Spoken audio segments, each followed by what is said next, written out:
This second video is really about providing you with the context for the class itself, thinking about the class. I want to start by giving you some insights into where the name came from. So over the last 2 summers, I've taught a class, Community Development, American Indian Community Development in the 21st Century. And that's been a class that's been pretty broadly constructed and will have some things in common with this class. But this class is different because Native Nations, the Global Economy, and the Future of America is really about the unique moment we're at in the history of the United States as well as in the history of the world. So the first 2 times I taught a community development class at AU, the first time the economy was in free fall. We're in the midst getting ready for a presidential election. Things were looking challenging in the American economy. The next time, oil was spewing into the Gulf of Mexico as traditional environmental management practices, as practiced by those in Western culture, were shown to be failing. And so we have 2 moments, pretty critical moments in the history of the world and the history of the United States, where the Western worldview was shown to be wanting. And that's really the thrust of this class. Native Nations, just unpacking each of those 3 parts of the course title. Native Nations is an underscoring of the fact that sovereignty is key to the success of development efforts broadly defined. Economic development, community development, social development, they all rest on the capacity of tribal governments to bring their citizens along, to provide their citizens with what they need for a successful, healthy, strong future. And so Native Nations are the kind of source, in some respects, for the principles you'll learn in this class. The global economy, obviously, we're in the 21st century. It's an increasingly interconnected world. You're watching this video on the internet that I posted from 10,000 miles away. So it is an interconnected world, and understanding and connecting to the global economy is a critical feature of success for tribes and also for Native young people like yourselves. And so the class is emphasizing that broader connection.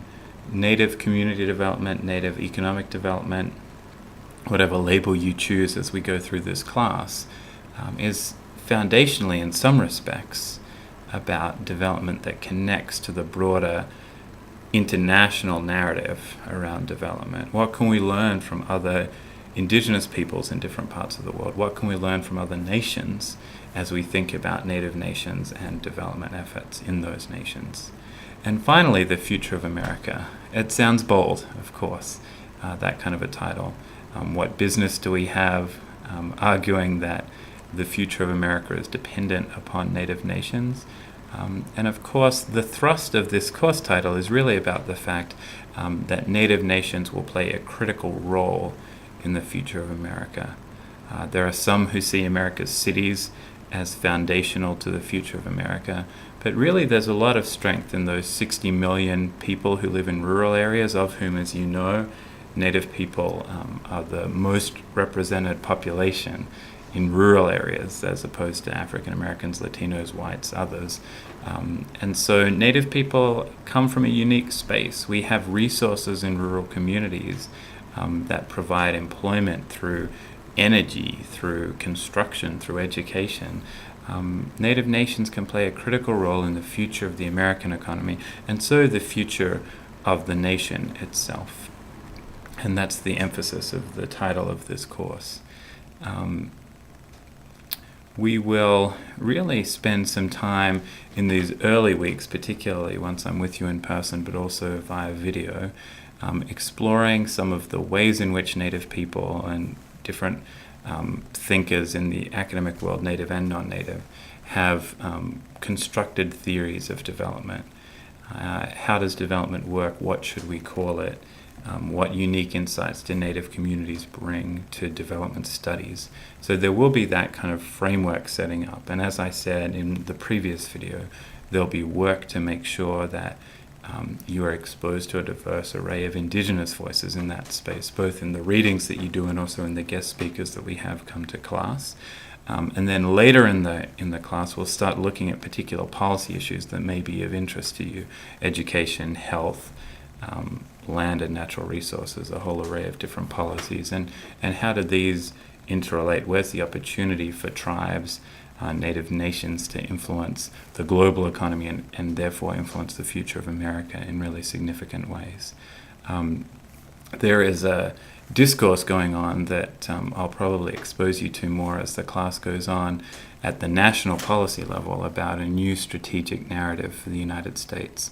And that policy conversation it actually has its origin in the Pentagon, where some thinkers within Admiral Mullen's staff, the chief of staff of the Joint Chiefs of Staff, his kind of staff are thinking about what's the new strategic narrative for the 21st century.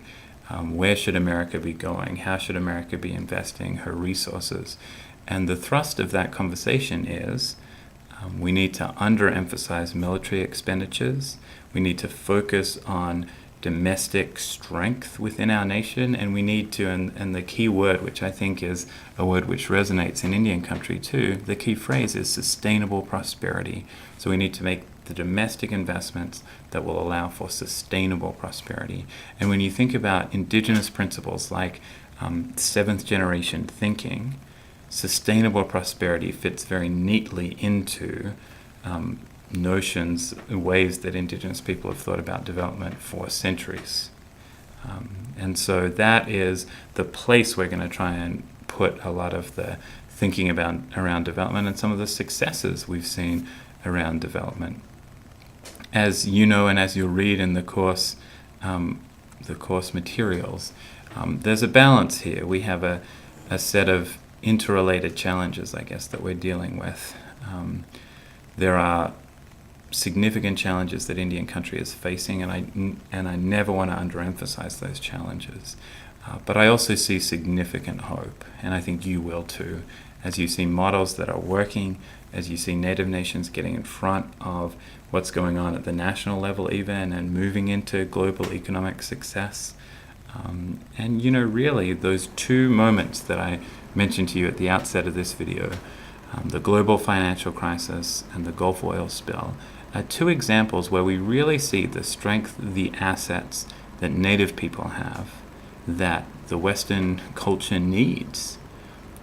Notions of just greed is good and the economy is going to keep on growing and my house is going to keep growing in value. Those worldview kind of principles were proven to be untrue by the global financial crisis, and people are reeling from that.